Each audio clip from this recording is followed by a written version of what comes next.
Благодарам, почитувам председател со комисијата. Се јавив за реплика затоа што паднаа маските. Ако до предизвестно време па дел и од пратениците на Социјалдемократскиот сојуз се уште живеат во некој филм, со дискусијата на почитуваната пратеничка и со тоа што значи реалност, гледаме дека и Социјалдемократскиот сојуз на Македонија конечно увиде дека тоа што го зборевме последните 2 години е сосема исправна политика во енергетиката. Значи, сите сме за зелена транзиција и тоа е процес кој неминовно ќе следува во Европа. Меѓутоа, самата криза само ги потврди потребите од државата да има своја енергија и за жал структурата на таа енергија во државата е таква да доминантно доаѓа од термоцентралите. Никој не се гордее со тоа, меѓутоа такви се околностите, тие се ресурсите на Република Македонија. Остатокот се хидроенергија и во последно време пионерските обиди за воведување на зелена енергија.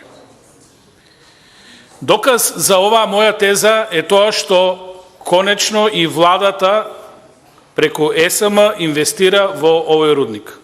Односно ја зема концесијата и дозволата за работа со истото. Значи, од сега натаму ќе ве молам да не зборите дека ние сме промовирале нешто што е во штета на државата во однос на енергетиката, туку доблесно е да се каже дека сме имале визионерство и правилни политики и евидентна е потребата на енергетскиот систем овие термоцентрали уште известно време да продолжат да работат.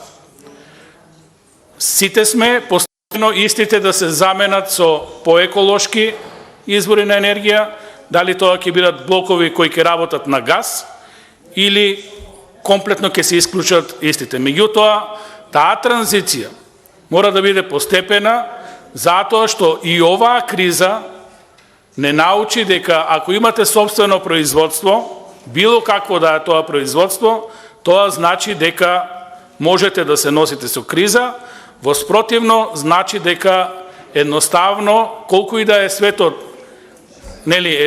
едноставно глобално поставен, сепак на крајот националните економии се подпираат на националните ресурси.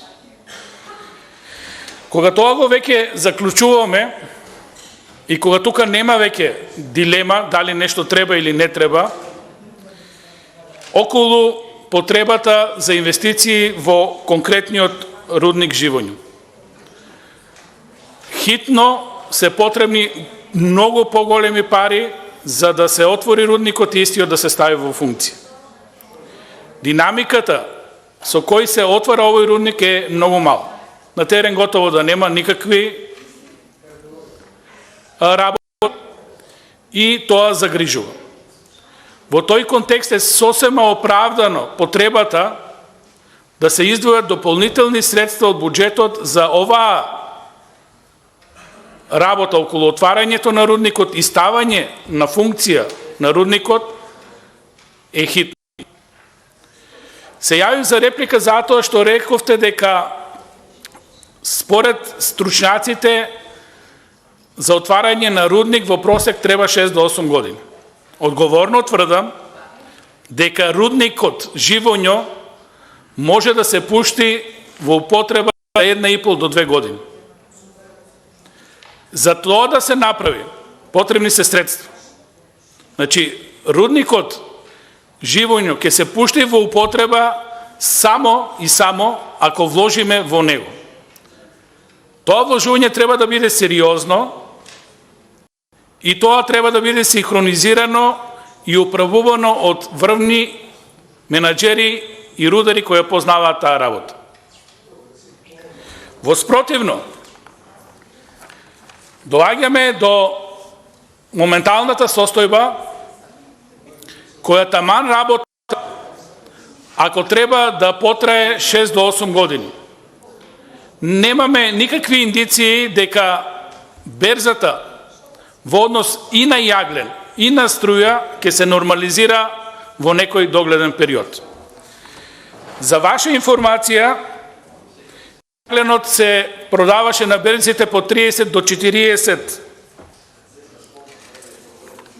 евра за тон, за денес тој ресурс, тој енергенс да се продава од 100 до 150 евра за тон.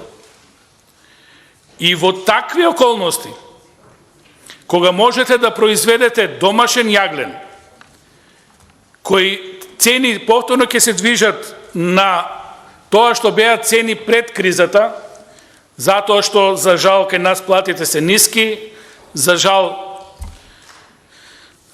немаме некоја економска динамика, па луѓето да добиваат поголеми примања за тоа што го работат, тоа значи дека отварањето на рудникот може да биде само бенефит на државата, кој ќе заштеди огромни средства. Уште повеќе, што квалитетот на јагленот во Живојно ги задоволува сите стандарди за продолжување на работа на термоелектраната во Битола, дури овозможува и мешање на рудите со послаб квалитет од соседните рудници. Ако ова го веќе констатираме, тогаш нема двојби дека овој амандман треба да се прифати.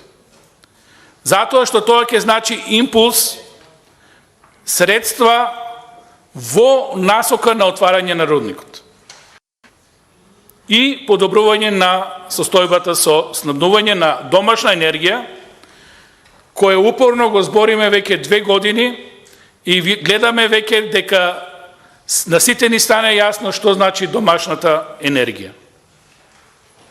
Далеку поевтина од светската и од берзанската енергија. Што се однесува до зелената транзиција, морам да кажам дека иако сме за отварање на овој рудник, воопшто не ја нарушуваме транзицијата за зелена трансформација на македонската енергија. Согласно договорите, Македонија има обврска како земја која не е членка на Европската Унија својата транзиција да ја направи до 2040 година. Во Европа крајен рок за гасење на термоцентралите, зборувам податок пред кризата, беше 2050 година. Значи и многу поголеми држави и помокни држави со оглед на кризата, со оглед на реалните состојби на берзата на енергенсите, ова го видува и можеби и тие ќе пролонгираат одредени рокови. Затоа да не се залажуваме,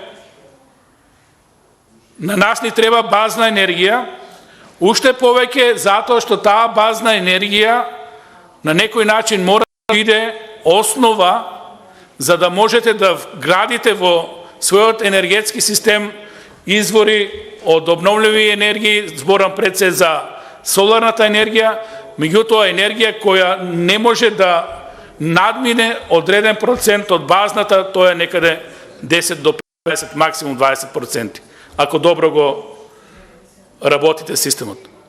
На нас ни се потребни хидроцентрали, кои ќе го балансираат нивото на зелена енергија и потребни се овие рудници за до 2040 година постепено да ги трансформираме во друг вид на енергија.